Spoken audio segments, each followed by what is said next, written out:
Hi everyone, welcome back to the Navigant Credit Union Broadcast Center. I'm GoLocal News Editor Kate Nagel.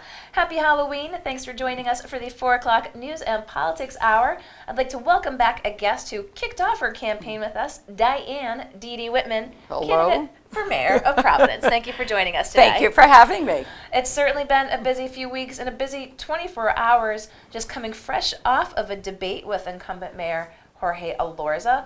Break it down, Monday morning quarterback. How do you think you did? Well, I think I did okay. It's not often I'm called a liar in a debate. I've been called many things in my life, but I've never been called a liar. So, and you addressed that at the debate, but if you want to again address those claims, please do so here. So I'm being accused of being an insider in the former Mayor Buddy CNC's campaign. That's clearly not true. I said it to the mayor last night to the debate, that he came to see me, not once, but twice, to ask if I'd work in his campaign. And I only asked one thing of him, and that was, what would he do? How does he feel about the schools? And he said something that gave me the absolute impression that he wanted to dumb down the schools. And I said to him, congratulations, you've dumbed them down. And I say that because the teachers are very upset that there's social promotions. And that is a detrimental effect on everyone. When someone is advanced to a class, they have no right being in. But to get back to the issue at hand, my late husband was sitting there. We were in the patio in my house. And he also went to seek the advice and counsel of Mayor Buddy CNC himself. He wanted his advice on how to run a campaign and would he help him. And he said that's not true. And there were witnesses, people at the table with him, and there was someone very reputable sitting at the table. With the mayor and the former mayor, yep, and other witnesses as well. Yes, and Alan Hassenfeld was sitting at the table next to them and heard the whole conversation. And then I asked him, are all 6 of us liars? So I think we got him on that. So talk a little bit about that. As you said, the mayor did approach you. I mean, were you a Buddy insider? I mean, the reason why politicians approach you, if I'm not mistaken, is because you're able to raise money. I am respected. I am a consultant. I am asked to do a job, and I do that job well, which is why I've been asked by people in both sides of the party. And I've worked from Tony Pires, who is highly respected, to run for governor, up to Clinton's first campaign when he was running for president. So I have a resume I'm proud of. And again, I was so dismayed by Elorza's remarks that I was happy to help anyone who would run against him. And Buddy was that guy. So let's talk a little bit, both with the debate last night and some materials that are circulating. Are you surprised that the mayor has gone negative? Do you think that's an indication of being aware of the strength of your campaign? I think, in a way, it's great. If that's what's my dirty little secret. I think that shows he's very nervous. It's really an ugly mailer. And it kind of makes me feel good. This is a campaign. This is a race. You know, when everybody says, why'd you get into it so late? I want them to know that, in fact, my husband died the end of April. I needed time to mourn. And then I got a letter, coincidentally, the night before my ballot was due, or the papers were due. And she went through a timeline where she worked with Gary, and the bottom line was she had regrets when she found out he had an accident and then found out he died and never had the opportunity to be with him. And I wanted no regrets in life. I love this city. I want to be mayor of it and bring the energy, the class, the efficiency, and the love back to Providence. So you've been on the streets since we first had you in when you announced the campaign all around the city. Talk with us when you're talking with folks and voters here in Providence, the biggest issues that you're hearing from them. Well, First, I want to say I am absolutely warmly received in many different wards with many different flavors, many different populations. Everybody is concerned about education and crime and basic services. And that's really what our campaign is about. A town, a city will never thrive unless its kids are educated. And we owe it to everyone. There'll be no economic development if a business comes in and sees that the kids can't take their rightful place. And sadly, 70% of our college kids leave town to look for jobs elsewhere. So education is critical. I would love to have our kids in a K-8 school and then go on to high school. I think that would save money, certainly on the buses. That's a debacle in and of itself. And I would, parents become far more involved if it's a community. You build communities through your school. And then crime, of course, the mayor and I fight all the time on statistics, and I just take them from the Providence Police website. And then actually in the debate last night, he said, we don't fight about it. And that was a new avenue for him to go down. But we do fight about it because he's going on a 4-year, 5-year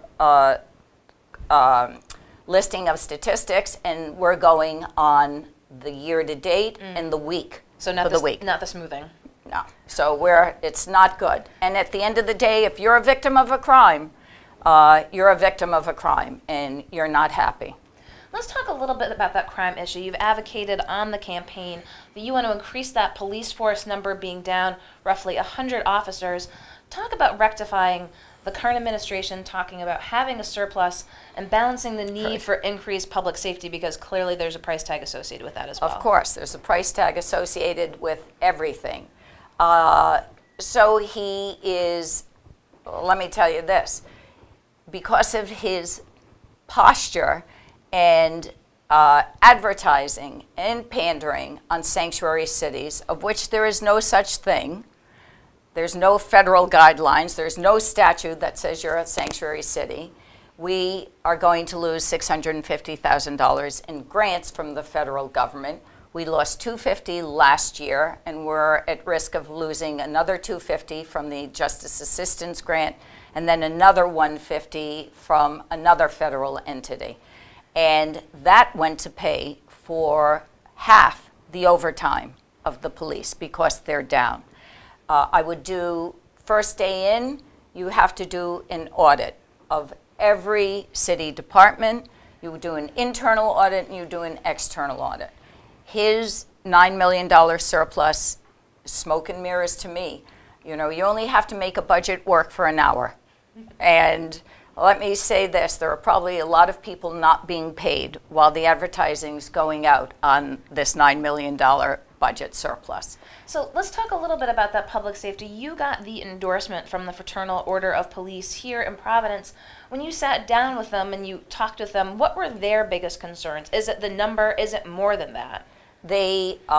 So I am honored to get the endorsement of the rank and file. I'm also honored, I unanimously got it, of the retirees, of the firefighters and the police. So that means something. That shows they're listening to what I have to say, and it also shows their dissatisfaction with the current administration. They talk about the police, the active police are upset that the mayor micromanages the office. He tells them 1 week who to arrest, another week not to arrest. It depends which business is calling in, and they are demoralized. They're demoralized with his interference. They're demoralized that they can't arrest someone who may have a warrant, an active warrant, who's drinking liquor in an open bottle in the middle of downtown. So, and you can see what downtown looks like. You look out your window every day. I guess the mayor doesn't look out his window every day. They want to be part of the community. They want to prevent crime. They want to be strategic. They want to be community members too. So they're looking to me, my fresh ideas, and hopefully we'll make a go of it. Now, this is always a difficult question when we ask challengers to elected officials. Is there anything you think this current administration has done well? Okay. I think he loves his son. I think he's a good father from all the pictures I see of him with his child, with his baby. No, if I thought this was a good administration, I wouldn't be running. I'm running because I want to make this a good administration. I love this town. Everything good in my life has come out of this town. Even when things were at their worst, this town was great, except when we couldn't get off sidewalks, of course. So I think it's a wonderful place. We have such different populations. We need to blend and become a wonderful woven fabric. I love it, and I'm ready to handle any challenge that's thrown my way. My past experience has shown me that there's no task that is too large for me to handle. So, let's talk a little bit. I know folks probably have been asking a lot on the campaign trail, Dee Dee. There's, the past administration's not addressing fully the issue of the city's pension obligation. Yeah. Now, if you're in office for 4 years, people probably are asking for specifics. How would you address that, as we have a mayor who's saying there is a surplus, but again, that overall pension? Right. So I do believe, he talks about selling the water authority. You absolutely can't do that for a number of reasons. You're okay? Excuse me. That's okay. You can't do that for a number of reasons. One, you need legislative approval, and there's very little or no relationship between, that's okay. There's no relationship between the city and the legislature. I would also, he wanted an appraisal on the water authority. Very few people can do a proper, you okay? Yeah. You're sure? Good. Can do a proper appraisal. He wanted it done at 6 weeks and at a great cost. And you can't do one for less than 6 months. Mm-hmm. So that's number one. I would like to monetize the water system, not sell it by any means. Okay. I would like to work with the legislature, and I would like Providence to be able to sell its water at fair market value and rate to the other cities who buy our water. And then, of course, use that money to put into the pension exclusively, and then move, with legislative approval, our retirees into the state system. I mean, to me, these are inventive ways. You don't just go for the low-hanging fruit of selling something. It's our asset. We need to keep it, and if someone buys it, which again, you need legislative approval, what's to say somebody bought it, they need to make a profit. Why should they be marking it up? Why can't we mark it up and sell it at retail again? So that's what I would do. How quickly, again, if elected, would you move to address this? You talk about the steps potentially to take. Would it be during the first assembly session? Is this something that you would look to achieve right away? Yes, I would love to, yes, because every day that goes by is a day ticking with interest, and yes. You need to address this very quickly. I would love to establish a working relationship with our people in the State House and whoever our governor is. And remember, Providence is a city-state. So goes Providence, so goes the state. And you land on your feet day one. And again, part of my humility is, I always say, if I'm the smartest person in the room, I'm clearly in the wrong room. You bring people in who know more than you. Not everyone can know everything about everything. And I hope to have an administration that wants to be part of making Providence better. So what can we expect for the next few days as the clock is on the field heading towards Tuesday? All right, so we have one more debate on Friday with Channel 12, WPRI, right? WPRI. And I'm sure the gloves are already off with this mailer, which again I wear as a badge of honor and a badge of courage that clearly he's very worried. And from essentially dismissing me to now seeing he has a worthy opponent, he goes around bragging that we were points apart. I guess that's just not true. So I ask everyone to go out and vote on November 6th. Vote for Diane Whitman, the independent, and let's get Providence cooking and get it back to the glorious city it once was. Well, Diane, Dee Whitman, thank you so much for coming back Thank into you. the studio. Thank you for having me. Don't go anywhere. We'll be right back here in the Navigant Credit Union Broadcast Center. You sure you're okay?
Welcome back, everybody. I'm Josh Fenton, CEO of GoLocal. You're in the Navigant Credit Union Broadcast Center right here in downtown Providence. It is sunny, it is Halloween, and I've got Billy Hunt. Billy Hunt is running for state representative over in the Bristol-Warren area.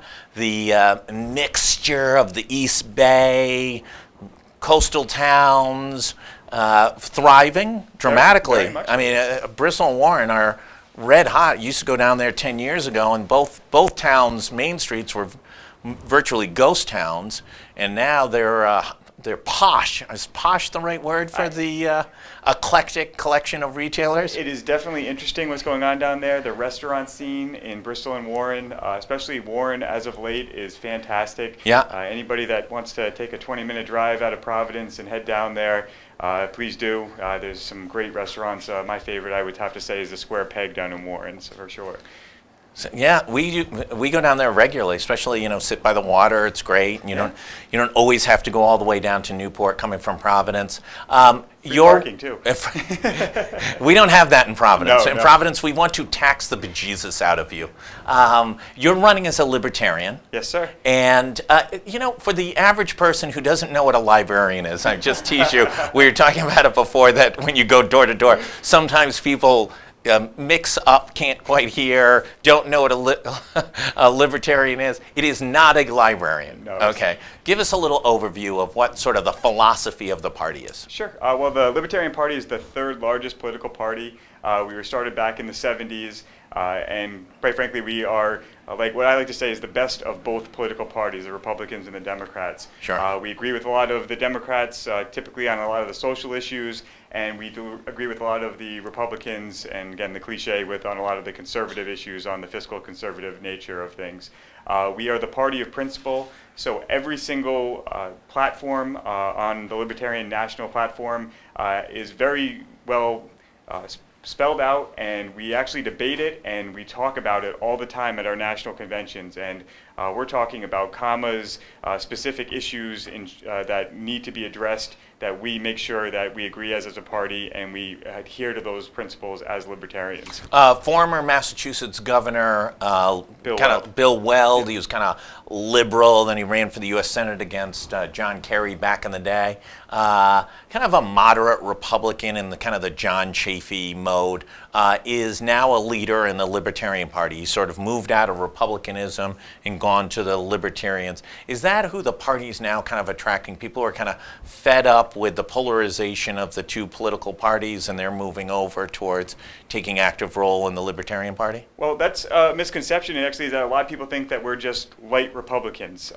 Bill Weld he ran for vice president on the Libertarian ticket this last election cycle. In 16, right? Yep, and he's going for the presidential nomination for the Libertarian Party this time around.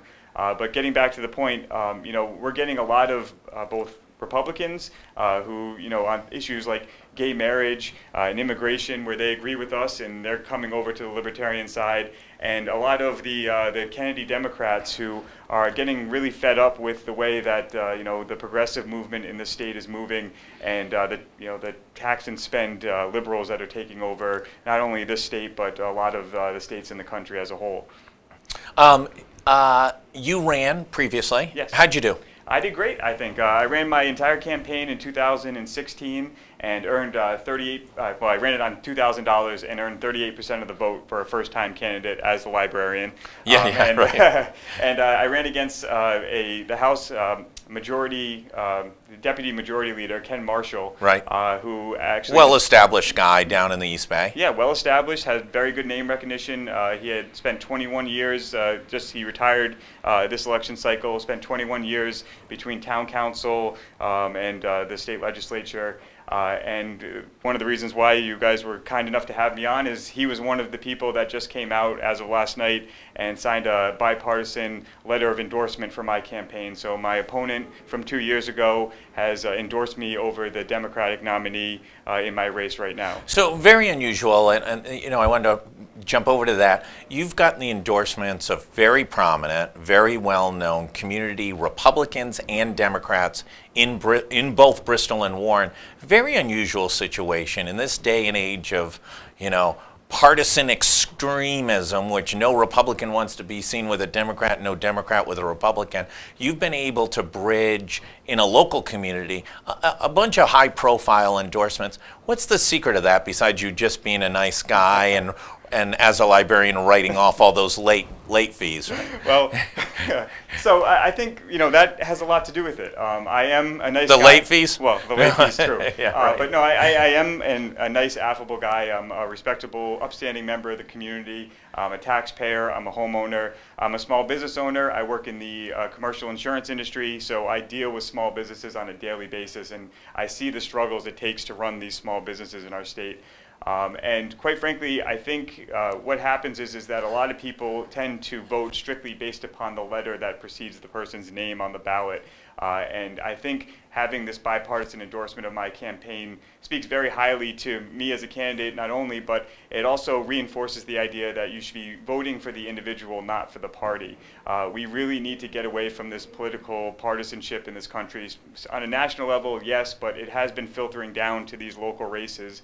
And you really need to educate yourself from the top of the ticket for governor all the way down to the school committee, and know who you're voting for, know what they stand for, know who's donating to their campaigns, and what special interests they're in the pocket of. Again, I ran my campaign on $2,000 last year. I'll probably run it on about $3,500 this year. So I'm really only... So much for feeding the economy here in Rhode Island, Billy. And my number one issue is lowering taxes and shrinking the size of government. Small printers in Warren and Bristol don't look for any relief from this guy. Jeez.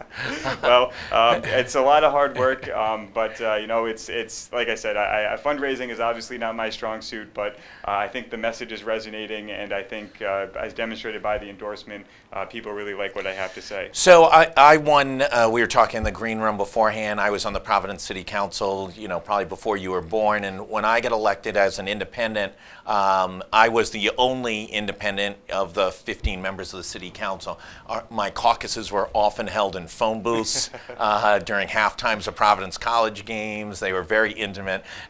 What do you do when you get up there? Who do you caucus with? How are you a player? How are you influential? Because at some point, you got to get stuff done, right? It's great to be, tilting at windmills, but you got to get legislation passed. You want to make an impact. Who do you caucus with if elected? Sure. Well, like my dad likes to say, I'm kind of like a dog chasing a car. I really don't know what I'm going to do once I actually catch it. But I have given this some thought, and I really, caucusing with a specific group, I wouldn't imagine myself caucusing with the Democrats because that's the majority party up there. I might be able to find some coalitions with, hopefully there's some good independents running this year, and we'll have some more independents will have the same issues the same position that I'm in without having a group to associate with. And the Republican Party, the elected officials that are up there have been very supportive of my campaign. So I think that I would probably gravitate towards them. You've absolutely proven that you are ready for elected office. You did not answer one bit of my question. Who are you caucusing with, Democrats or Republicans? I think both. Joe, turn up the hot lights. Let's get this guy going. I think it depends on the issue, to be honest with you. I think that, So they each have little parties, right? And they get together to elect their leaders. And they're going to say, hey, come to our party. It's kind of like pledging a fraternity. Think of it that way. Which fraternity are you joining? The ones in red that have the cool red jackets, or the cool ones that have the blue jackets? Well, again, I think it depends on the issue. And again, it comes down to the party of principle. So when I get elected, all the other representatives up at the State House need to realize that I'm not going to compromise my principles to just be in the cool kids You club. understand you're running for the Rhode Island General Assembly?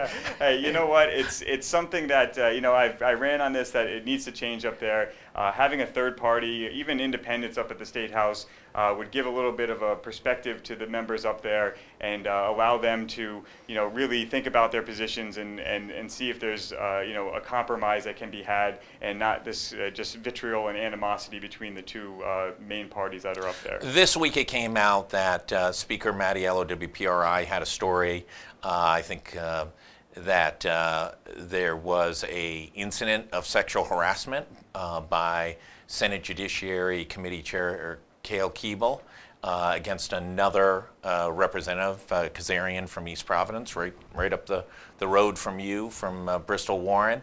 And let's start with Cale Keeble. Should he resign as Judiciary Committee Chair? Well, You know, I wouldn't go that far as saying that he should resign right off the bat. Obviously, I believe that there's some type of investigation and due process, and that you know, if something comes out that it's proven, I know there's an accusation in an email that was associated with that. But well, his law. I mean, let's put brass tacks on. His law firm has suspended him. I understand that. Again, I mean, he is an elected official, and just like what's happening with Jazel Correa down in Fall River, I think that there is a higher level of responsibility as an elected official when something like that comes out. But you know, that's really a decision that's up to him about whether or not he thinks that he can still represent his constituents without having it be too much of a distraction. Should he go back as chair of judiciary? I mean, I think we're past allegation. I think it's pretty much been recognized that the incident took place. The House Speaker had to assign a senior staff member to accompany the representative who was the victim of the sexual harassment to go to committee hearings so that she had some level of support to be able to have her bills heard in judiciary. That seems about the most whacked out solution to a problem that I've heard in government, that you know, literally we have to have sponsors go and help the victim who's been elected to go and have their legislation heard. Well, that is a reflection of the dysfunction that we have in our General Assembly and the way that our committee leaders are elected and appointed to those positions themselves. I'm in huge favor of changing the rules about how much power the Speaker of the House has, no matter who it is, whether it's Mattiello or somebody else that gets elected. It should be up to that specific committee to decide who their chairperson is and to vote them in based upon their merit, their ability to work with people from not only different sides of the aisles but within their own party. I think there's way too much power centered in the Democrat-controlled legislature up there right now, and you know, you're seeing these problems bubble up to the surface because of that. That lack of a duopoly, or you know, a monopoly that's going on in the State House right now, and that's why we need more third-party candidates and elected to the House. Should Speaker Mattiello return as Speaker in 2019? Well, you know, that's. I mean, you get a vote on that one. Well, it depends if he gets reelected, to be honest with you. So let's assume he gets reelected. If he gets reelected, you know, I'd have to see who the candidates are that were going up for the position. As much as I think Nick Mattiello is a controversial figure as Speaker of the House, on par, I think he's more of a moderate Democrat and tends to, you know, do things good things for business per se, and he's certainly been. I think in our experience, what we've seen is he's probably been the most pro-business Speaker of the House. But boy, he's piling up the controversies. Well, again, that's a function and a result of the monopoly of Democratic leaders up there, and it's hard to keep control of this three-ring circus that's going on in the Big Tent of the Democratic Party. You know, this is something that we need to elect somebody that is somebody that's going to get elected that doesn't just have to cater only to the Democrats. They have to reach across the aisle, get independents, get Republicans on board in order for them to have that vote. And my biggest fear is that, you know, with the progressive wave that's taking over this entire state, we may get a speaker up there that is a real progressive liberal that is going to be terrible for business and terrible for the state. And that's somebody who I will not vote for when elected to the House of Representatives. Have you had folks reach out to you? Has Speaker Mattiello reached out to you? No. Has anybody else reached out to you saying, hey, if you get elected, we want you on our team? I don't know. Nobody really goes to the library anymore. So, no, I honestly, why can't a libertarian get a damn respect? Haven't they tried to buy you off with committee assignments and parking spaces? Well, to be honest with you, my opponent spent about $25,000 in his primary race, where less than 20% of the voting population came out to vote. So I don't think a lot of people gave me a lot of respect in this race to begin with, and I think a lot of people underestimated me in this, which is at their own peril because, again, I ran $2,000 and got 38% of the vote 2 years ago. And I think what's happening right now is you see a lot of people, moderate Democrats, those are the people I'm getting the best response from at the door when I'm knocking throughout the district. They're the ones that are coming out and saying, I can't believe what's happening in this town. I can't believe what's happening in this state. I'm going to walk away from the party. I'm going to vote for you as a third-party candidate because I can't support this Democratic nominee. So really, I think that that's just a reflection of what's going on in this state, and it should translate up to the State House, and people should be able to deal with that. Beyond breaking up sort of the political logjam and the dominance of the Democratic Party, from a legislative standpoint, is there a particular issue that you feel very strong, passionate about, that you're running on from a local standpoint that you think is most important for the legislature to take on? Yep. Number one issue is the tax issue in this state.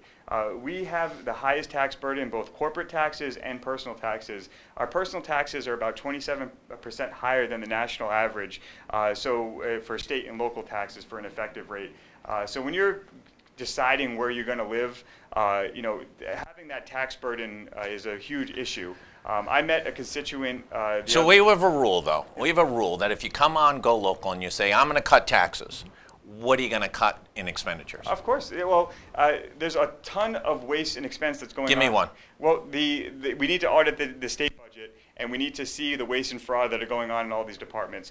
The Commerce Corporation is the number one thing that I would go after, formerly the Economic Development Corporation. Here is a department that gets millions of dollars, and all they do is pick winners and losers at the State House, and they give away our tax monies to big corporate interests that come into this state with the promise of jobs.